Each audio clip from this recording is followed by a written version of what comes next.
बिस्मिल्लाहिर्रहमानिर्रहीम। अस्सलाम वालेकुम। मैं हुसैन इकबाल हूँ, मेरे साथ हैं इब्राहिम अब्बासी साहब। अब्बासी साहब, 2 दिन में पाकिस्तान तहरीक इंसाफ को 2 बड़े रिलीफ मिले हैं। एक कल जो मखसूस नशिस्तों का फैसला आया और फिर आज जिस तरह इद्दत निकाह केस का फैसला आया, उसके बाद जो पाकिस्तान तहरीक इंसाफ का मुखालिफ हल्का है उसकी दौड़ें लगी हुई हैं। वो दांतों के अंदर उंगलियां दे के इधर उधर फिर रहे हैं। आज फैसला आने के फौरन बाद शहबाज शरीफ साहब भागते हैं और भागते हुए जाके अपने बड़े भाई से मिलते हैं मरी में, और वहां पे पाकिस्तान मुस्लिम लीग नून का जो है वो इजलास तलब किया जाता है। फिर कल के फैसले के ऊपर जो वजीर आजम है फॉर्म 47 की हुकूमत के, वो आसिफ जरदारी साहब के साथ रब्ता करते हैं और उनसे पूछते हैं कि जनाब अब क्या करना चाहिए, क्या मसाइल हैं, क्यों डरे हुए हैं, दौड़ेंगे, टेंशन क्या है असल में। देखिए, बहुत शुक्रिया आपका हुसैन भाई। जिस तरह मैंने आपके पहले भी ब्लॉग में कहा था ना, ये घमंड टूटा है। जी जी। इसका असर इतना सख्त है सुप्रीम कोर्ट के फैसले से कि अब इनके पाँव तले से ज़मीन निकल गई है। अब इनको समझ भी नहीं आ रही कि हम क्या करें, क्योंकि इनको उम्मीद थी कि शायद जो इलेक्शन कमीशन है, इनके मुताबिक ये है कि इलेक्शन कमीशन आइन और कानून के मुताबिक फ़ैसले कर रहा है। लेकिन जो पाकिस्तान की आला अदलिया है, वो तो ये कह रही है इलेक्शन कमीशन ने इस वक्त तक कोई अच्छा काम ही नहीं किया। जितना इकदाम किए हैं इलेक्शन कमीशन की जानिब से, जो कदम उठाया गया वो गैर आइनी या गैर कानूनी तो साबित हुआ है। जी। सुप्रीम कोर्ट से ये चीज़ साबित हुई है। अब आप ये कह रहे हैं कि ये इस तरह क्यों कर रहे हैं, मुलाकातें क्यों कर रहे हैं। देखें, आपको अगर कोई मसला परेशानी हो जाए तो आप किसके पास जाते हैं? उसी के पास जाते हैं ना जिससे आपने मशवरा लेना हो, सही। जो आपको मुश्किल वक्त से बचाने के लिए आपकी मदद के लिए आए, जो या फिर जिसको आप जवाब दें हो, जिसको आप ये बताएं कि मेरे साथ ये हो गया, मुझे क्या करना चाहिए, जिससे आप मशवरा लें। या फिर उसके पास जाएंगे आप कि जो जिसको आप सोचेंगे इस फलां शख्स के पास हल है, आप जाकर उसके पाँव पड़ेंगे। या सही। फिर उसके साथ जाएंगे जो आपका पार्टनर होगा, आपको कहीं नुकसान हो रहा है, क्राइम आप पार्टनर होगा अपने जो। क्राइम पार्टनर होगा, उसको बताएंगे जी हण तक पड़ेगी, हूँ किसी हाँ। हूँ नहीं बचना है। अब ये सारा मामला है। देखिए, नवाज शरीफ साहब से जाके शहबाज शरीफ साहब मिले, उन्होंने कहा कि, और नवाज शरीफ साहब ने पूछा होगा कैसा वज़ीर आज़म है यार, तेरे को जज ही नहीं मैनेज हुए। ऐसी। क्योंकि जिस तरह नवाज शरीफ साहब की आप हिस्ट्री देखें, वो तो इमरान खान साहब भी कह चुके हैं कि भाई ये तो अंपायर खरीद के जो है वो ग्राउंड में आता है, ये तो कभी न्यूट्रल अंपायर पे कभी जीत ही नहीं सकता ये। सही। अब उनका क्लेम कहीं ना कहीं दुरुस्त नजर आ रहा है ना। अगर लोग माजी के अंदर, जो आप मुझे देखें, ये कह रहे हैं कि आइन और कानून के मुताबिक चीज़ें नहीं हुई। हाई कोर्ट के अंदर ना, आपको पिछले साल जब बरीयत इनकी हुई सारे रेफरेंसेस के अंदर, या जो मिल्स के केसेस थे सारे, जो इस्लामाबाद हाई कोर्ट ने इनको बरी किया, उसमें यहाँ पे बायोमेट्रिक करवाने के लिए सारा अमला जो एयरपोर्ट में जाके पहुंचा है। वो उस इस तरीके से तो मैंने कभी भी नहीं देखा कि इमरान खान के लिए जो अमला जो है वो गया बनी गाला। ऐसी। वो तो ज़्यादा बरी गाला नहीं जाते, नवाज शरीफ साहब के लिए यहाँ से अमला उठ के जाके एयरपोर्ट पे बैठ गया। ये आप देखें, गवारा नहीं किया कि अपनी ला के अंगूठा लगाएं अपना हाई कोर्ट के अंदर। आपको मजे की बात बताऊँ, सही। नवाज शरीफ साहब की मकबूलियत का आप अंदाज़ा लगाएं, क्योंकि मैं रिपोर्टिंग जो है वो करता रहा, इमरान खान साहब के केसेस भी मैंने सुने। मेरा एक डिस्ट्रिक्ट कोर्ट में गया कोई केस था इमरान खान साहब का, तो वहाँ पे अंदर जाने बहुत मुश्किल था। अब मैं इस वजह से चला गया आसानी से, क्योंकि मैं जल्दबाजी में अंदर गया। पहले शुरू में इस वक्त इमरान खान साहब नहीं आए थे, मुझे इन्होंने जाने दिया गया। और जो सहाफ़ी थे जितने, वो यूँ दायरा बनाकर इमरान खान साहब के पास खड़े थे, उनसे बातें कर रहे थे, उनसे हँसी मजाक कर रहे थे, उनसे सवाल जवाब कर रहे थे। हाई कोर्ट के अंदर भी इसी तरह होता है, क्योंकि वहाँ पे जाने नहीं दे रहे थे। जितने आप जाएंगे इतना रश हो जाता था वहाँ पे। सहाफ़ी जो थे लपकते हैं इमरान खान साहब की तरफ, लपकते हैं। मैंने उनको देखा कि वो सही। कहीं ना कोई जाकर कोई बात करें, कोई खबर निकल के आए। नवाज शरीफ साहब की 2-3 पेशियाँ जो अब वो अदालत में आते रहे हैं, सही। ठीक है, एक साफ़ी सब सुकून से बैठे बैठे हुए हैं सारे साफ़ी, हम किसी को कोई ज़रूरत ही नहीं पेश है जाके बात करें। मैं खुद सोचा, मैंने कहा यार देखो, खान साहब जिस वक्त बैठते थे लोग साफ़ी, हमारा काम है जाके खबर लेना, सही। रिपोर्ट करना, कोई नई चीज़ रिपोर्ट करना। हर साफ़ी की कोशिश होती है, उसकी ख्वाहिश होती है कि वो एक अलग सी खबर जो है वो अपने जो है वो ब्रेक करे, उसको लेके आए। अब सबको पता था नवाज शरीफ साहब क्या खबर देंगे, सही। मतलब इनकी अगर खबर आ भी जाए कौन सुनेगा उसको। उनके इंटरव्यू लॉन्च किया गया शुरू में आते हुए, वो भी किसी ने नहीं देखा। तो अलबत्ता ये सारा जो मामला है ना, ये बुनियादी तौर पर अब शहबाज शरीफ साहब और जिन्होंने पहले आपस में मुशावरत की, भाई जरदारी साहब भी कह रहे हैं कि ये हुकूमत मैं चला रहा हूँ, जब चाहूँगा गिरा दूंगा। उस वक्त शहबाज शरीफ साहब को नवाज शरीफ साहब ने कहा होगा कि भाई गल तो उसने उधर ही ठीक है, बेहतर है कि जाके तुम उधर ही पैर पढ़ो, तो उधर ही पढ़ो। सही। क्योंकि जो दचका तो दोनों तरफ लगा है, चाहे सही। वो जरदारी साहब हो या नवाज शरीफ साहब हो, दोनों जो है वो खैरात की आई हुई नशिस्तों के ऊपर जो है वो फंदे खान बने हुए थे। लेकिन सुप्रीम कोर्ट ने कहा कि भाई ऐसा नहीं होगा, आप किसी का हक खा के जो है वो यहाँ पे हुकूमत करें तो, और उनके ऊपर जुल्म और बर्बरियत भी करें जिनका ये हक है, सही। ये तो नहीं हो सकता। अलबत्ता ये जो सारा मामला हुआ है, ये जो नशिस्तों वाले मामले के बाद जो रिएक्शन आए ना, ये एक किस्म का इनका रिएक्शन भी इनको नहीं देना आता, यार भोंडा किस्म आपको का ये रिएक्शन देते इब्राहिम हैं। लगता नहीं है कि ये अब कोशिश कर रहे हैं कि जजों को कानून सिखाएं?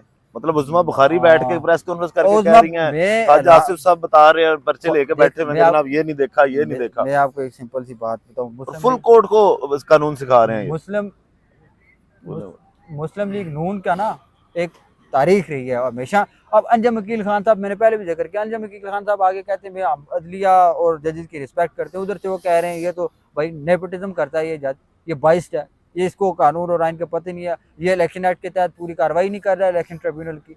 फिर ये कह रहे हैं नहीं नहीं नहीं, हम तो इज्जत करते हैं आपकी। शहबाज शरीफ साहब की आपको पता है उनकी रिकॉर्डिंग पकड़ी जाती है जजेस के साथ, उनका तारीख रही है, आप सीनियर साफी से किसी से पूछ लें, आप रिकॉर्ड देख लें, खबरें छपी हुई इनके हवाले से कि ये नवाज शरीफ साहब और ये सारी जो फैमिली है जजेस को मैनेज करके अपने फैसले करवाते हैं।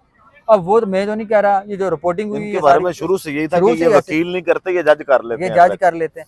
अब जज जो इस वक्त इनकी पहुंच से बाहर निकले, अब जजेस ने बहुत बड़ी कुर्बानी दी है, जजेस ने उनको जुडिशियल पैकेज के नाम पे कितनी पता नहीं क्या क्या ऑफर्स की गई थी, और फिर बैकग्राउंड दबाव था बड़ा, जिस तरह दबाव वो जो मोहम्मद अब्बास साहब जज थे, हम्म, उन्होंने जो chief justice Lahore high court के जो उस हाँ वक्त थे शहजाद इंस्टार मलिक साहब को जितनी जुर्रत के साथ उन्होंने खत लिखा है, बिल्कुल ये जुर्रत करना इस दौर में, इस प्रेशर के दौर में, इस फस्तायत के दौर में कोई छोटी बात तो नहीं है। बिल्कुल ये हकीकत है। अब अदलिया जो है ना अपने पैरों पर खड़े होने की कोशिश कर रही है, बुनियादी तौर पर फैसला है ना सुप्रीम कोर्ट का, इसने जो है वो कहीं का नहीं छोड़ा अब हुकूमत को। अब हुकूमत का बुनियादी मकसद ये था कि अमाइन के अंदर तरमीम करके अपना मकसद हासिल करेंगे। सही। छोटी मोटी कानून साजी की पावर अभी भी उनके पास है, लेकिन यह है कि जरदारी साहब ने ना उनको गले से पकड़ा हुआ है, यहाँ से पकड़ा हुआ है।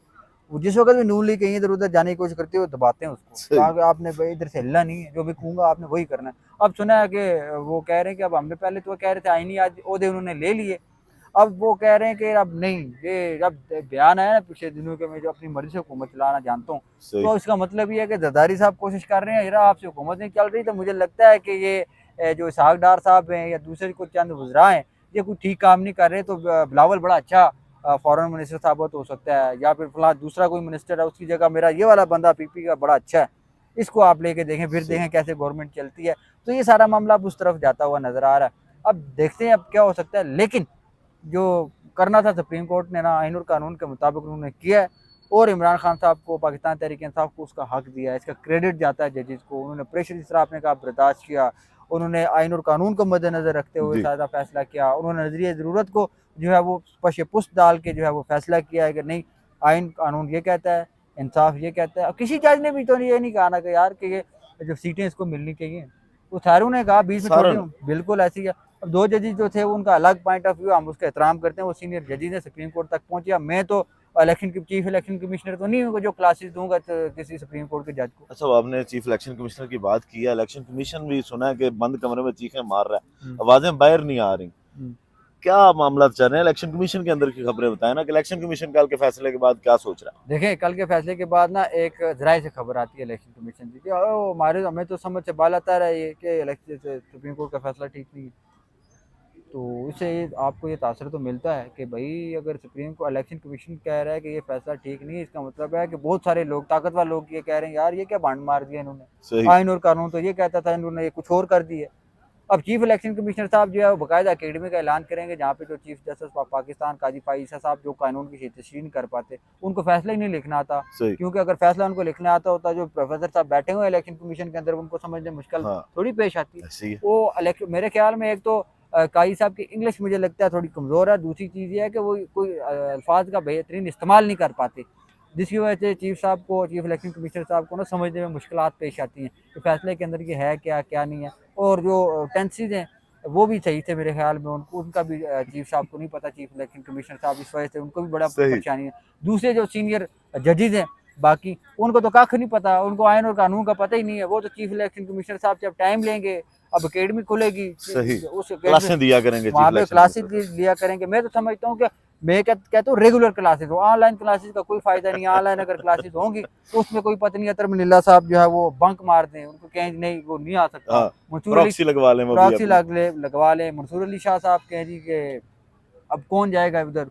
मैं तो जजेस को मशवरा देता हूँ, जब चीफ इलेक्शन कमिश्नर साहब अपनी अकेडमी खोलेंगे ना, अपने रेगुलर आना है, और अच्छे बच्चे वही होते हैं जो रेगुलर आते हैं, वही ज़्यादा अच्छा सीखते हैं। तो सही। मैं कहता हूँ फीस जमा करवाएं, चलान जमा करवाएं, अपना जो मुतलका जो बैंक है वो एक चालान जारी करेगा इलेक्शन कमीशन, उसके बाद फीस जो है पता नहीं कितने महीने का ये कोर्स रखेंगे। शॉर्ट कोर्स कर लें, मैं कहता हूँ लंबा इतना टाइम तो नहीं है, एजिज होगी, इतनी चीज़ें याद नहीं होगी जजेस को, शॉर्ट कोर्स करवा लें। और मशवरा देता हूँ कि अब इश्तहारात भी आ जाएंगे कुछ दिनों तक, चीफ इलेक्शन कमीशनर साहब इश्तहारात जारी करेंगे जी कि हमारी अकेडमी जो है वो जुडिशल अकेडमी जो है वो बन गई है, जो सुप्रीम कोर्ट के जजेस हैं वो आ सकते हैं, मुमकिन है कि हाई कोर्ट के जजेस भी इसमें दाखिला लें। अच्छा इब्राहिम, अब आखिर में कौम की एक बहादुर बेटी है, ज्यादती होगी अगर उनका जिक्र ना किया जाए, सनम जावेद साहिबा, जिन्होंने ये बताया कि जो लीडरशिप है वो हमेशा मुश्किल हालात में बनती है, और जिस तरह वो डट के इमरान खान के बयानिए के साथ खड़ी रही, वो एक माँ भी हैं, वो एक बीवी भी हैं, वो एक बेटी भी हैं। उन्होंने जिस तरह से मुश्किलात काटी, उनकी अब सरगोदा पुलिस वाला जो गुजरांवाला पुलिस वाला मामला था, वहां से आज उनकी रिहाई हुई। अब इस्लामाबाद की जो पुलिस है वो बड़ी एक्टिव हुई, फिल्मों से भी ज्यादा एक्टिव नजर आई, और उनके वहां से रिहाई से पहले ये वहां पे पहुंचे थे, अब उनको लेके इस्लामाबाद आ गए। उनके बारे में क्या कहेंगे कि उनका केस किस तरह का है, और क्या सनम जावेद साहिबा जो हैं वो कब तक, ये जो मरीम नवाज को उन्होंने टफ टाइम दिया था, उसका जो उन पे रिएक्शन आ रहा है वो कब तक उनको बर्दाश्त करना पड़ेगा? देखें ये बड़ा इंपॉर्टेंट है। अब ये मामला अगर इस्लामाबाद में आया तो ये ज़ाहिर है इस्लामाबाद हाई कोर्ट तक जाएगा। अब इस्लामाबाद हाई कोर्ट के अंदर जो जजेस हैं, अब वो मैं इंतज़ार कर रहा हूँ कि जब कब वो चीफ इलेक्शन कमीशनर से क्लासेस लेके आते हैं और आइन और कानून के मुताबिक फैसला करते हैं। क्योंकि जो चीफ इलेक्शन कमीशनर की जो अकेडमी है वो उसका अपना आइन और कानून है, अपने ज़ाब्ता अखलाक है। अलबत्ता जो ऑन द सीरियस नोट अगर हम बात करें ना, तो वहाँ पे है इस्लामाबाद हाई कोर्ट के अंदर ये मामला जाएगा, जो सनम जावेद के साथ हुआ है पिछले 1 डेढ़ साल के अंदर, 1 साल तो तकरीबन उनको हो गया। तो उसमें आप देखें उनकी फैमिली ने कितना सपोर्ट किया है। जी जी। उनके वालिद साहब जो हैं वो अपनी बच्ची के कागजात नामजदगी के हवाले से सुप्रीम कोर्ट तक आए, सुप्रीम कोर्ट की तरफ से उनको इजाज़त दी गई कि आप इलेक्शन जो है वो लड़ सकती हैं, लेकिन फिर भी पाकिस्तान तहरीक इंसाफ की जानिब से उनको टिकट नहीं दिया गया। ये फैसला किया गया कि उनको मखसूस नशिस्त पे जो है वो असम्बली के अंदर लाया जाएगा, लेकिन वो नशस्तें जो है वो इलेक्शन कमीशन ने खाई। लेकिन अब दोबारा जो मामला है वो दोबारा वहीं तक पहुंचा है। अब उम्मीद है कि वो अब कौमी या सूबाई असम्बली की जो है वो मेंबर बनेंगी, वो डिज़र्व करती हैं। उनके बच्चे जो है वो सफ़र कर रहे हैं, उनके खामद जो है वो गैर सियासी आदमी था, उसको उठा के इन्होंने पता नहीं कितने अर्सा जेल में रखा, उसके ऊपर तशद्दुद किया, उसके ऊपर इतना प्रेशर जो है वो डाला गया कि आप उसको समझाओ सनम को कि वो छोड़ दे, लेकिन उसने उस शख्स की भी हिम्मत है। आपने देखा कि उनकी एक मुस्कुराहट जो है, अब भी बिल्कुल। जब भी उनकी कोई वीडियो आई है या कोई तस्वीर आई है, तो वो जो ये सारी फस्तायत या जो उनके साथ जुल्म हो रहा है ना, उसका जवाब वो एक मुस्कुराहट से मुस्कुराहट देते से देती है। और दूसरी चीज़ ये है कि उसके इतनी जो है वो अब लीडर बन चुकी हैं हैं। वो, जी। और उससे ये हो गया है कि जो पाकिस्तान तहरीक इंसाफ के अंदर कुछ लोग हैं ना वो उनको नापसंद करना शुरू हो गए। बहुत सारे लोग जो घमंड करते थे हम ये कर देंगे वो कर देंगे, उन्होंने मुश्किल वक्त में छोड़ दिए पाकिस्तान तहरीक इंसाफ, इमरान खान का साथ छोड़ दिया। वो एक आम सी लड़की थी, ये काम कारकुन थी, कोई योद्धा नहीं था। कोई योद्धा नहीं था, कोई इसका कोई वो इतने इन्फ्लुएंस उससे नहीं थी। वो सोशल मीडिया के ऊपर बेचारी ट्वीट करती थी, उस ट्वीट के ऊपर जिसको इमरान खान गिरफ्तार हुए उसने कुछ ट्वीट्स किए, कुछ आगे उसने बातें की साथ जिसको लोगों को पसंद नहीं आई, उसके ऊपर दहशतगर्दी के मुकदमा बना दिए। अलबत्ता वो ये है कि जो जिस तरह उन्होंने बर्दाश्त किया सारे मामले को, मैं तो कहता हूँ कि उनका हक बनता है, उनको किसी न किसी असम्बली के अंदर आना चाहिए और रिप्रेजेंट करना चाहिए। और मेरे ख्याल में पढ़ी लिखी खातून भी वो हैं। अब जो उनकी मकबूलियत है ना वो ना सिर्फ मुख्तदार हलकों को बर्दाश्त हो रही है, बल्कि पाकिस्तान तहरीक इंसाफ के अंदर भी चंद लोग ऐसे हैं जो इतना उनको बर्दाश्त नहीं हो रहा कि सनम जावेद हैं या आलिया हमजा साहिबा हैं, यास्मीन राशिद साहिबा हैं, वो जिस तरह अंदाज में खड़ी हुई हैं। वो देखें जो पंजाब के मर्द थे ना, बड़ी सख्त बात करूंगा मैं, शायद किसी को पसंद, जो पंजाब के अंदर जो मर्द कारकुनान थे वो शायद हिम्मत हार गई, पंजाब की औरतें जो है खड़ी हो गई। बिल्कुल ऐसे। दूसरी तरफ केपीके को अगर आप देखें, केपीके की औरतें बहुत कम है इस सारे मामले के अंदर। शानदाना गुलजार हैं, शायद जो रताज गुल हैं, ताज गुल साहब वो तो खड़ी नहीं, वो भी वो डटी भी नहीं, खड़ी लेकिन जो नहीं। मर्द हजरात थे उनकी तरफ से जो है वो एक रिटेलिएशन सामने आई, लेकिन उन्होंने पाकिस्तान तहरीक इंसाफ को जो है वो जिंदा रखा। मरवत साहब के ऊपर हज़ार इख्तलाफात हों, जो मर्जी आप उनको कहें, पार्टी के अंदर उनको पसंद किया जाता है नहीं किया जाता है, लेकिन उस वक्त जो है वो ना उन्होंने अवाम को निकाला है, उनकी मकबूलियत से जो पाकिस्तान तहरीक इंसाफ और इमरान खान ने फ़ायदा उठाया है। बिल्कुल ऐसी है, कुछ लीडर इस तरह के हैं लीडरशिप में, जो अपने आप को शायद इमरान खान से भी बड़ा समझना कोशिश शुरू कर करते हैं, देते कोशिश हैं, डायरेक्ट उस वजह से शायद वो ये नुकसान उठा रहे हैं। ये जो मकबूलियत होती है ना, जी। ये मकबूलियत एक नशा होती है। जो मकबूलियत होगी, ताकत होगी, जो साथ में शोहरत, दौलत और ताकत, ये तीनों ऐसी चीज़ें जो इंसान को जो है ना वो एक वैसी दरिंदा बना देती हैं।